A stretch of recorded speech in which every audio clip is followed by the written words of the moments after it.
My wife secretly joined a sugar daddy website, so I took screenshots, filed for divorce, and left her account exposed in every group she was in.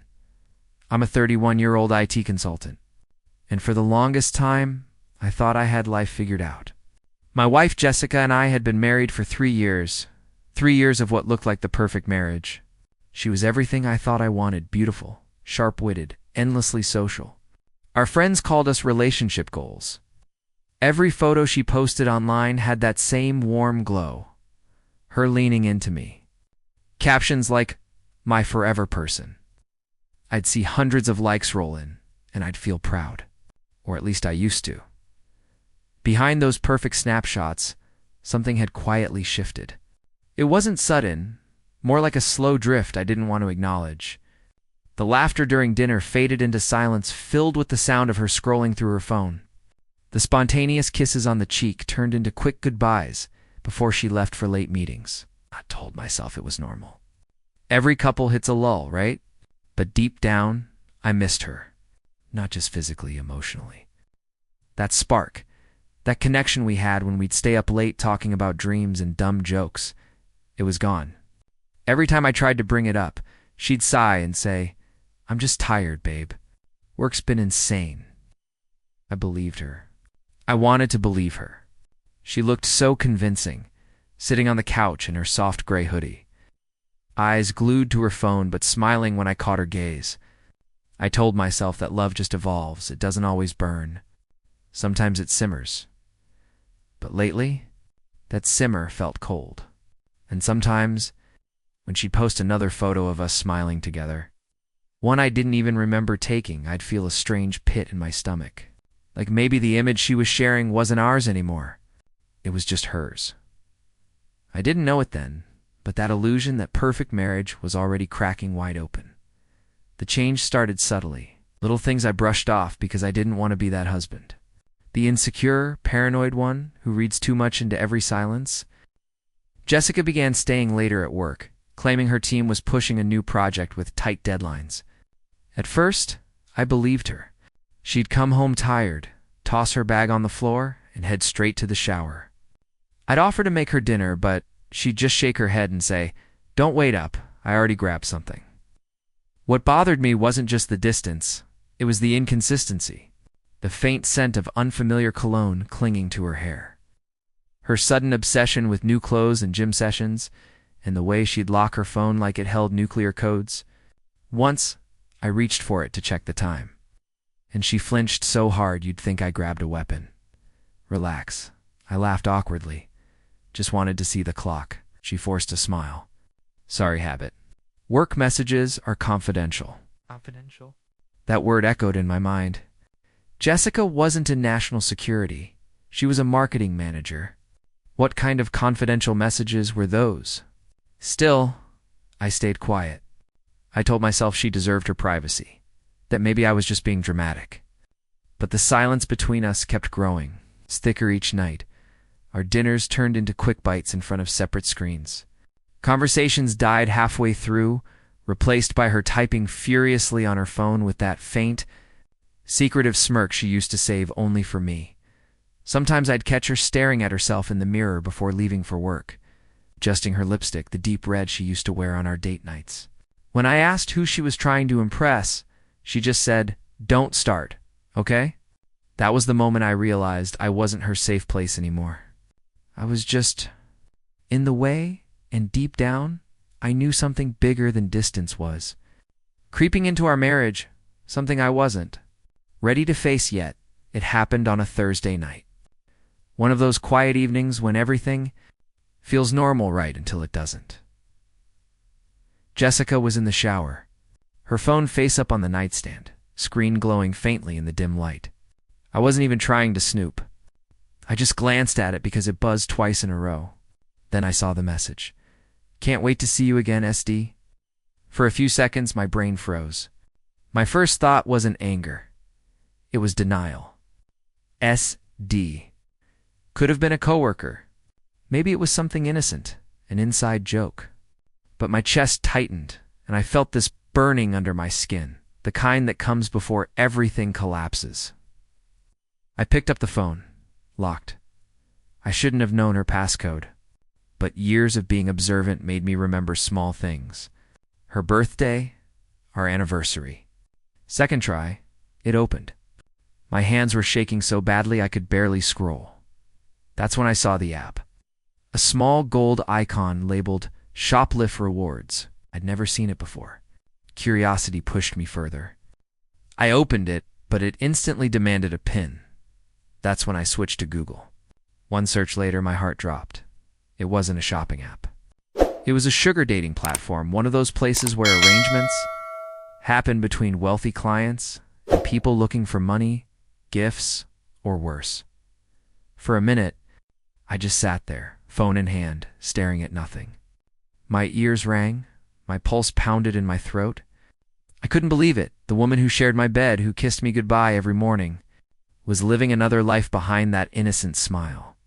Instead of confronting her, I did the only thing that made sense in that moment. I took screenshots. Every message, every notification, every clue. I needed to know how deep this betrayal went, and as the shower kept running, I realized I wasn't listening to water anymore. I was listening to the sound of something breaking inside me that night. I couldn't think straight. The screenshots on my phone felt like poison in my pocket. Every instinct screamed at me to confront her, to demand answers, to make sense of it all. But a colder voice inside whispered, "No, you need to know everything first." So I made an account on that website. A fake one, using an old photo, a new email, and a throwaway name.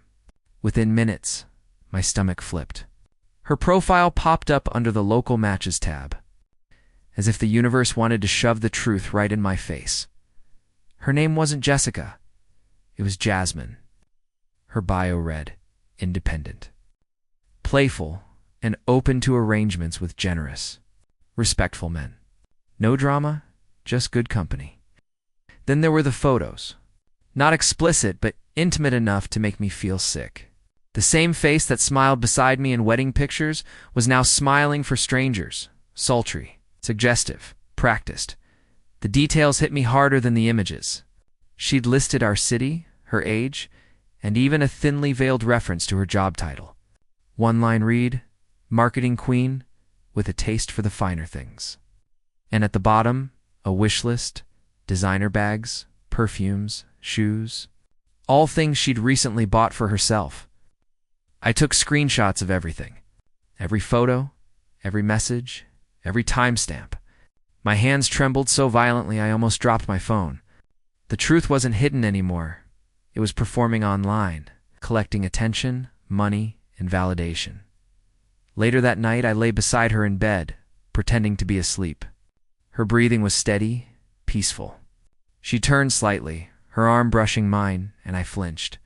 It wasn't my wife lying next to me anymore. It was someone else wearing her skin. And as I stared into the dark, one thought pulsed in my head over and over. How long has she been living this second life while I was busy believing in our first? For days, I walked through my own life like a ghost. Work emails blurred together, food lost its taste, and nights turned into endless loops of memory and disbelief. I'd lie in bed staring at the ceiling, my mind replaying everything: our wedding vows, our first anniversary, those business trips where she swore her phone had bad reception. Every single moment now felt poisoned, rewritten by the truth I couldn't unsee at first. I tried to confide in my best friend Mark. I told him what I'd found, the messages, the profile, the pictures. He went silent for a moment before saying, "Man, you might be overthinking this. Maybe it's fake. Maybe someone used her photos." That line, "you might be overthinking," broke something in me. I realized even the people I trusted couldn't handle the reality I was living in.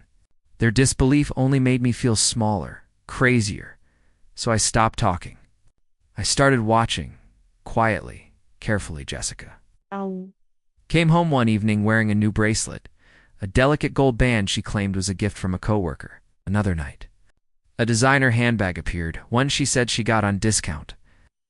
I nodded, pretending to believe, pretending to sleep, pretending to breathe normally while my chest felt like it was caving in. The pain wasn't just emotional anymore. It was physical. My body shook when I saw her phone light up. My stomach clenched when she hugged me goodnight. I'd wake up drenched in sweat, my jaw aching from grinding my teeth in my sleep. Some nights, I'd stand under the shower for so long the water turned, cold tears mixing with the stream until I couldn't tell the difference.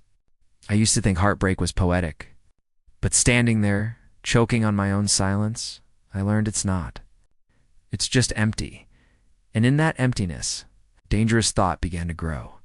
If love could be this fake, maybe everything else was too. Somewhere between heartbreak and exhaustion, something inside me hardened. I stopped crying, stopped pacing, stopped wondering why. Instead, I started planning. If Jessica had built her secret life with lies, I was going to tear it down with proof. No confrontation, no shouting, just quiet, methodical precision. We shared a home laptop, the one she occasionally used for marketing presentations. I installed a discreet screen recorder, nothing flashy. Just a background process that captured everything. Logins, messages, activity. I didn't even have to dig deep. Within days, the footage spoke louder than any confrontation ever could. There she was, my wife laughing through typed words to men she'd never met in person. One of them offered her a monthly arrangement. Another asked about her favorite restaurant for their next date. And there it was again, her same smile. That same charm I once thought was just for me. Each chat felt like a knife, twisted deeper. I documented everything, timestamps, usernames, even her profile ID. My folder filled with screenshots until the evidence became unbearable to look at. But I forced myself to. I had to. Then one night, I caught the message that changed everything. My husband thinks I'm working late again. It wasn't just infidelity anymore, it was mockery. She was using me as part of her alibi, her cover story, her punchline. I remember staring at the screen, my heart pounding so hard it felt like the whole room was vibrating. But instead of breaking down, I felt something else. A stillness. Cold. Focused. She'd turned me into a fool. But now, I had every piece of proof I needed to turn her perfect lie into her downfall. And as I sat there in the glow of the laptop, I realized this wasn't heartbreak anymore. It was war. It was supposed to be another night of collecting evidence. Same routine, same dull ache in my chest. I was numb to the messages by now, detached, like I was watching someone else's life implode on a screen. But then I saw a name that ripped me out of that numbness like a slap across the face. Greg. Dinner at the Hilton again? You know how much I missed you last week, Greg, her boss? For a moment, I thought my mind was playing tricks on me. Greg was the guy who always bragged about how lucky I was to have Jessica. The same man who toasted our anniversary at the company party. I scrolled further, my pulse hammering in my ears. There were messages dating back months, photos, private jokes, and one line that made my stomach turn. I told HR, you earned that promotion fair and square. You do know how to show appreciation. It all clicked. The sudden promotion, the new gifts, the extra late nights. She wasn't just cheating for attention or money. She was leveraging it, using our marriage as a safety net, while building her own twisted career ladder. The betrayal wasn't just personal anymore. It was strategic, calculated, cold. I stared at Greg's name on the screen and felt something inside me shift. This wasn't just infidelity. It was manipulation at every level. If I exposed her, Greg would go down to his career, his marriage, his spotless professional reputation. And for the first time, the thought of silence felt like weakness. She'd built her power on lies and appearances, the same mask she wore with me. At work, online, so I made a decision that night. I wouldn't just walk away quietly. I'd make sure every secret they'd built together came crashing down publicly, irreversibly and painfully. If she wanted to live a double life, I was about to make sure everyone saw both sides. I kept acting like nothing had changed, because the least useful thing I could do was give her a heads up. So I cooked her favorite pasta that week. Garlic, lemon, stupid little squeeze of cream she always pretended not to like, but secretly did. She came home humming, tossed her keys in the bowl, kissed my cheek and said, "You're spoiling me." "Babe?" I smiled and told her she looked beautiful, and the lie tasted like metal. Inside, I was quiet as a mine. I met with a divorce lawyer in a cramped office that smelled like old coffee and paper. I laid my phone in the laptop folder on the desk. Screenshots. Timestamps, the recorded screen files, Greg's messages, the sugar site profile with her wish list. The lawyer didn't flinch.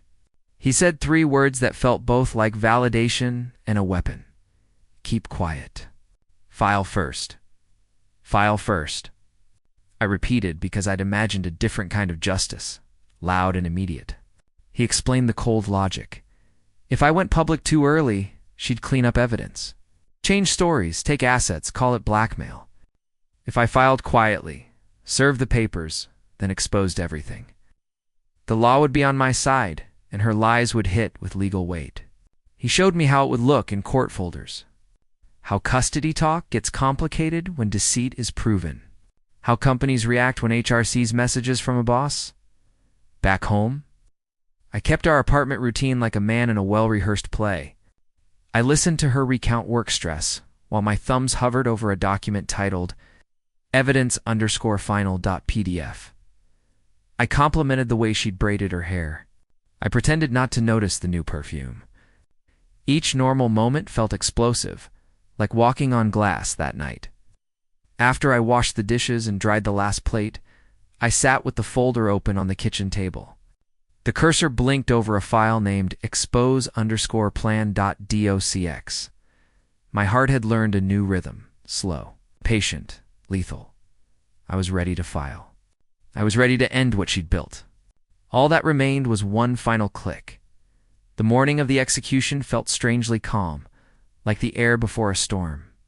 I'd spent the entire week building my digital trap, every move calculated to the second. I wasn't going to scream, cry, or beg for an explanation she'd never give. I wanted truth, and truth, when exposed properly, doesn't need volume. It just needs light. I set everything in motion before sunrise.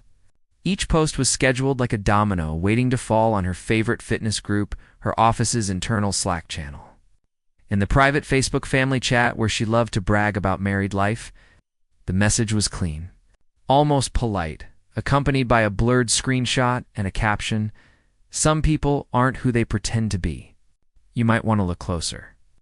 Each post linked straight to her sugar baby profile, the one with her face, her job title, and that smug little bio. I didn't have to say her name. Everyone would recognize her instantly.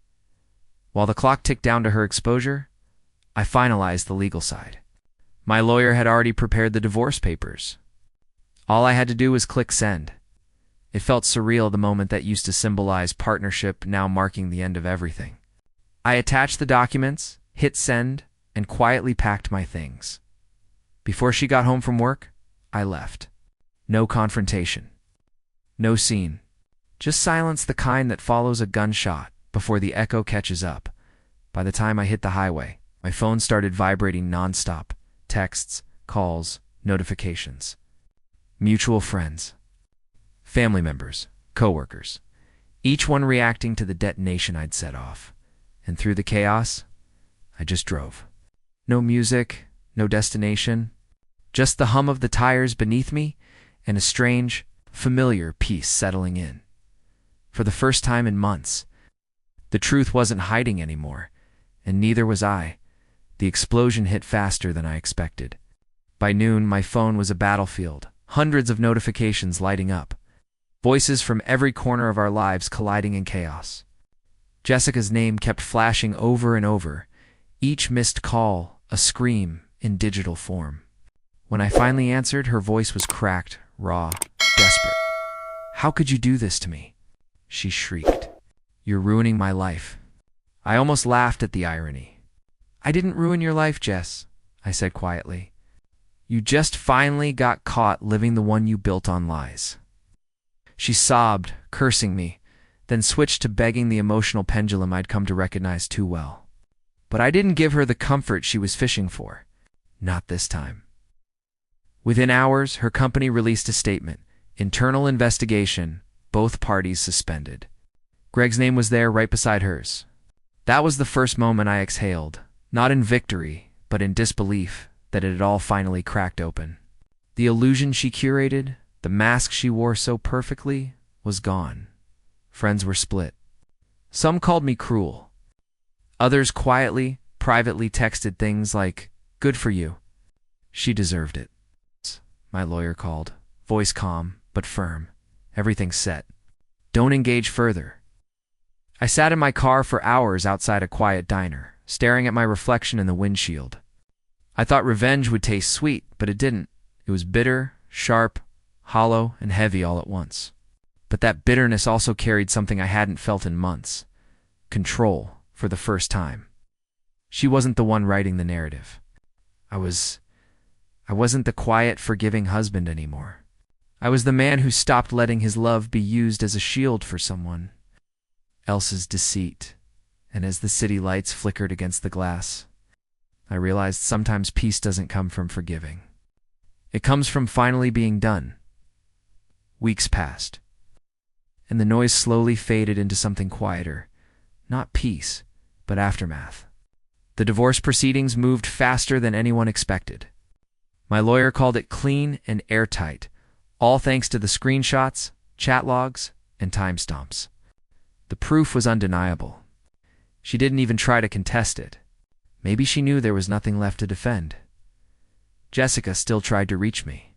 First with apologies, long, desperate paragraphs about how she lost herself and never meant to hurt me. Then came the guilt trips. "You've destroyed my career. My parents won't even talk to me. How can you sleep at night?" I didn't respond. Every message felt like a trap disguised as remorse. Her once carefully curated image began to crumble.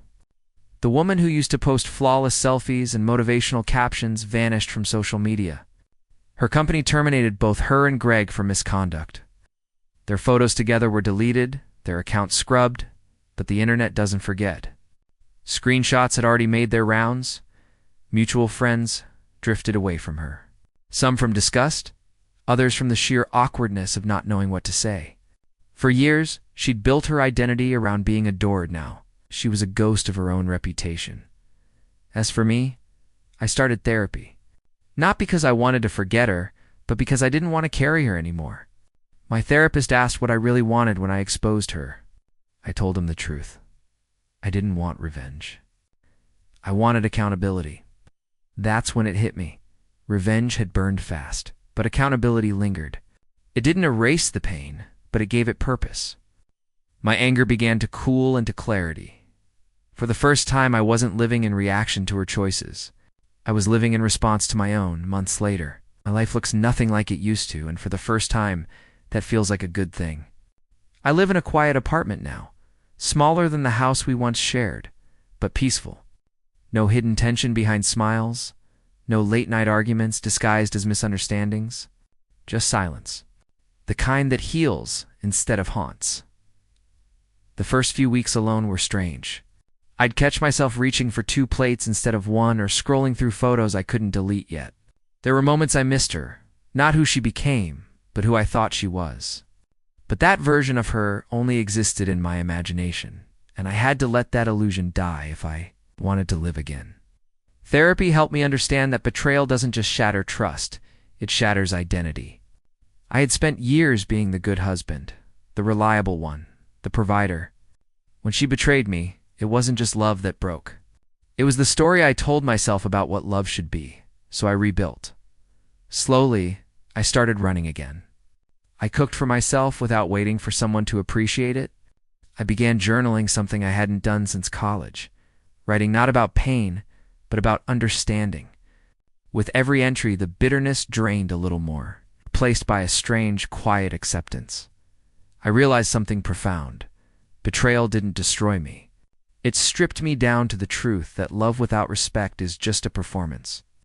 And forgiveness without accountability is just self-betrayal. Sometimes I still think about Jessica, not with anger, but with distance. Like remembering a dream that once felt real. And when people ask how I moved on, I just smile and say, she sold herself for attention. I sold her lies for the truth. The words feel final, not like revenge, but release. The curtain closes, and for once, I'm the one who walks away free.